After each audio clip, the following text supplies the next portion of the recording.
Okay, so they are asking us to graph this function. Well, I mean, they're giving us the function. They're giving us f of x, and they want us to graph the inverse. So in other words, this is f of x, and they want us to graph down here on this axis system the inverse function. Well, how do you do that? Well, remember, what's an inverse? What do you do? What's an inverse function? What has something been inverted? Yeah, you invert or switch x and y, right? So we've been talking about an inverse function is an inverting or switching of x and y. Oh, okay. So how do you do that on a graph? Well, you just go to the graph and find some points. Any points that look easy. Like, how about this one? He's right on the axis. How about that one? Those look easy. What's the coordinates of this point? Over 3 up 0. That's an x and a y. What's the coordinates on this point here? Over 0 down 1. That's an x and a y. And you could do others. At this point right here, we're doing one more. This looks like back 3 down 2. Or this point right here. How about this one? This is over 6 1. You don't have to do this. All you need is 2. I'm like overdoing it. Anyway, now just change all those into reversible. So this one will become 1 6. I just switched x and y. So let's go find 1 6 right here. 1 6. See that?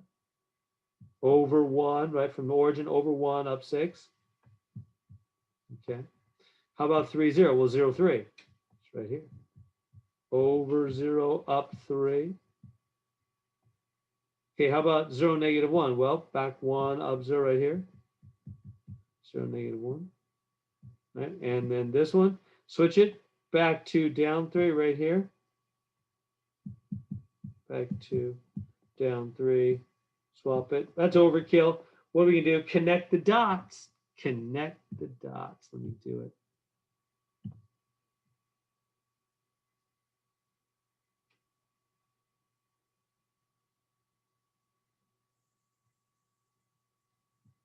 There we go. See that line? There it is. Well, let's leave that off. There we go. That's the end. And again, you only need 2 of those dots. I overdid it. You don't need to find 4. You just need 2. Any 2 dots makes the line. That's the inverse function. That's the inverse function. You see that? I just inverted x and y.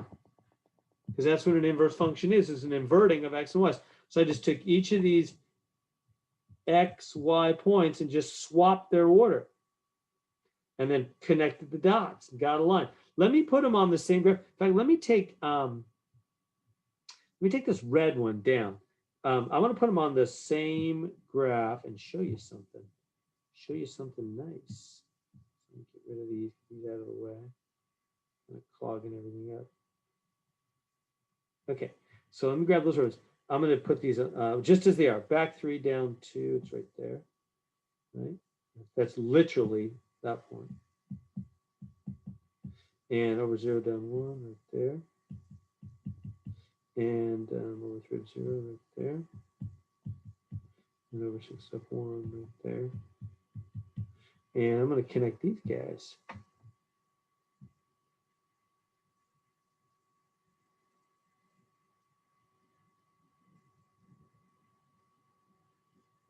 I don't like that very good. Let me try that again.